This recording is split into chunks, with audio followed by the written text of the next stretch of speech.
malheur des hommes peut faire le bonheur des poissons.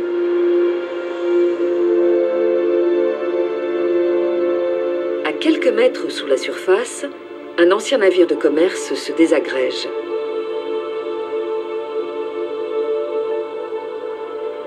Les créatures marines ont élu domicile dans la coque rouillée et un récif artificiel s'y est formé.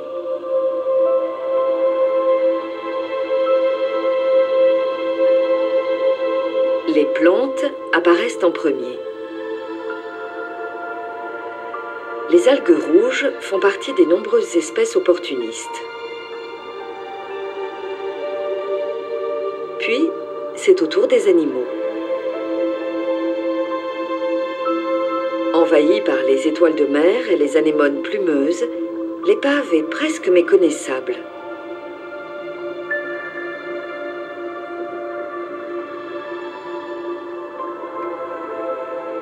En peu de temps, l'ensemble de la surface est recouvert, ce qui attire encore plus d'espèces.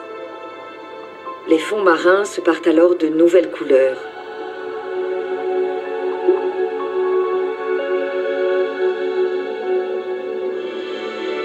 Une fois passés les détroits, à l'extrême sud de la Baltique, se dessine le littoral allemand.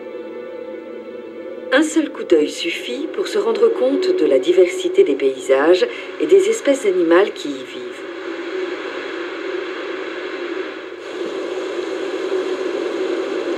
Les cerfs Elaf se rassemblent sur la péninsule de Darßerort, battue par les vents.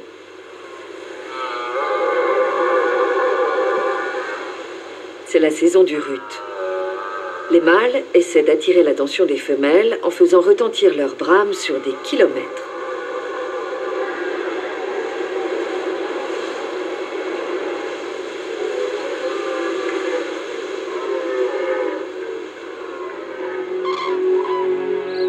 D'autres cris se font entendre. Ceux des grues cendrées.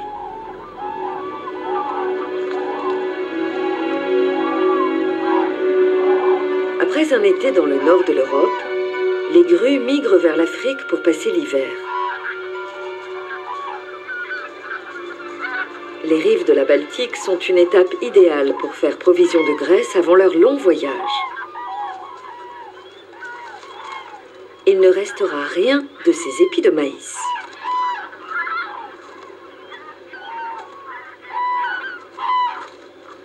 En quelques semaines, jusqu'à 50 000 grues peuvent traverser la région.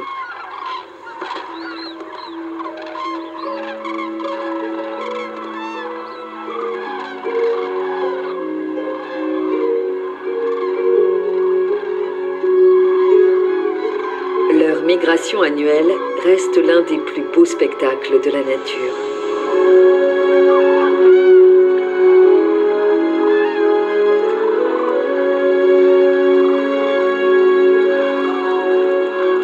Les courants faibles rendent ce lieu accueillant, pourtant les grues ne vont pas tarder à partir. Les hivers sont durs sur la Baltique et les oiseaux cherchent le soleil plus au sud, en Espagne, puis sur les côtes d'Afrique du Nord.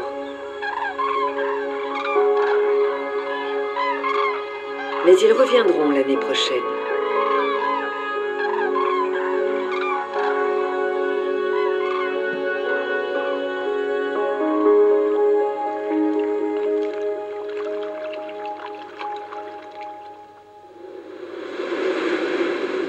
Plus à l'est, le littoral plat fait place à un tout autre paysage.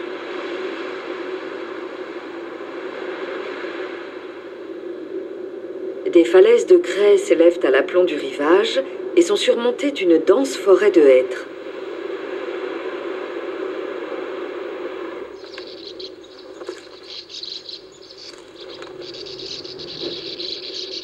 Les nids d'hirondelles de fenêtres sont accrochés à la paroi rocheuse.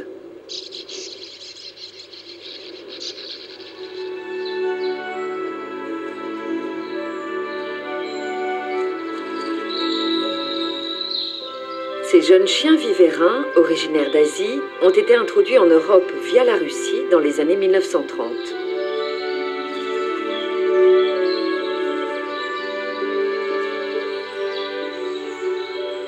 La présence des daims, en revanche, remonterait à 2000 ans.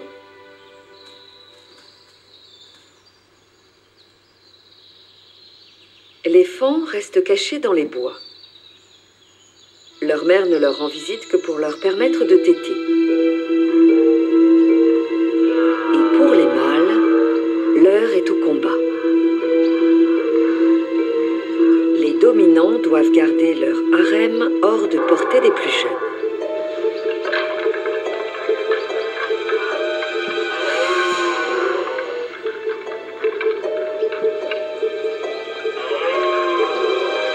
Malgré leur brutalité apparente, ces bagarres font rarement des blessés.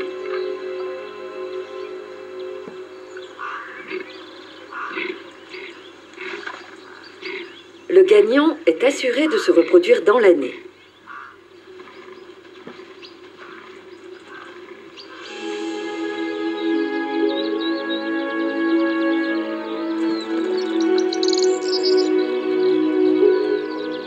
La côte sud de la Baltique a aussi une flore très riche.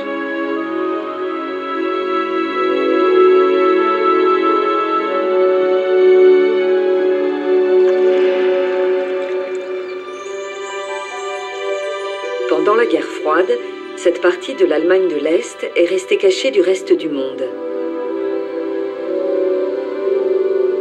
Des années après la réunification, les touristes commencent à peine à découvrir ces paysages préservés.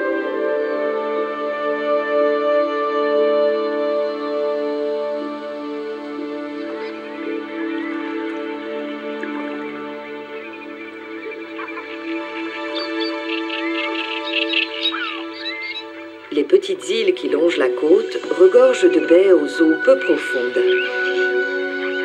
Les oiseaux viennent s'y réfugier pour échapper aux prédateurs du continent. Elles sont très fréquentées à la saison de la reproduction. Les sternes kojeks y viennent par centaines. Les mâles rivalisent au moyen de leurs parades amoureuses.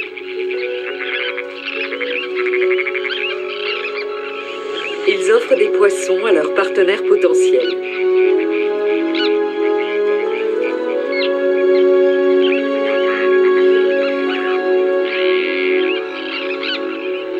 Les couples se tournent autour, dressant leur huppe noire, puis ils cherchent un endroit tranquille pour se reproduire.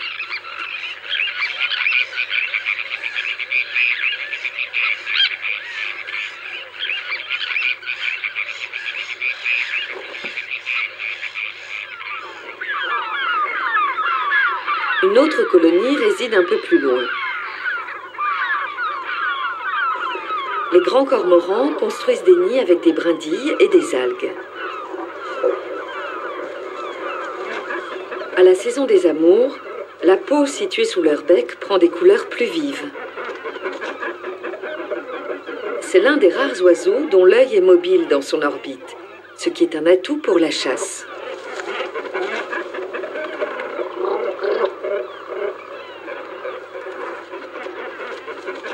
Construire un nid est un travail qui donne chaud.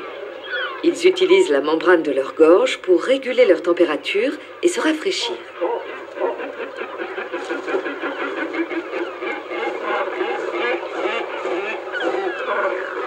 Une fois le nid achevé, son propriétaire bat des ailes pour attirer l'attention d'une partenaire.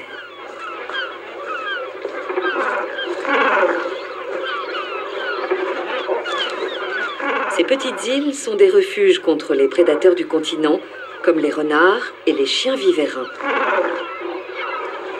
Mais les oiseaux doivent rester méfiants.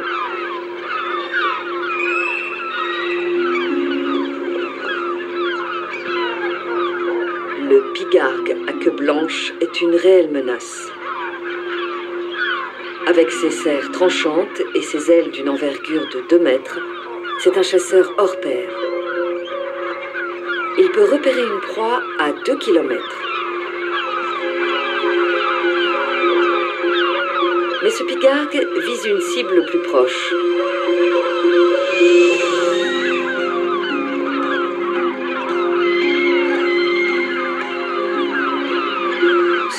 arrivée sème la panique.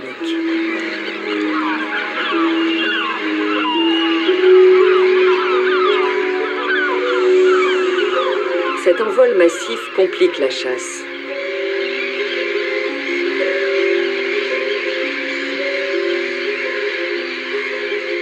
Le pigargue abandonne.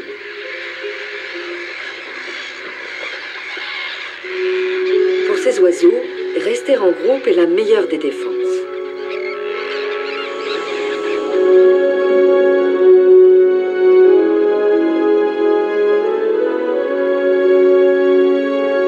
Après l'Allemagne, la Pologne et la Lituanie sont les prochaines étapes.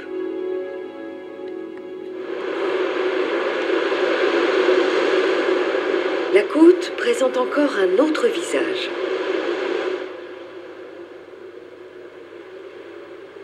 Ces vastes dunes évoquent plutôt le Sahara.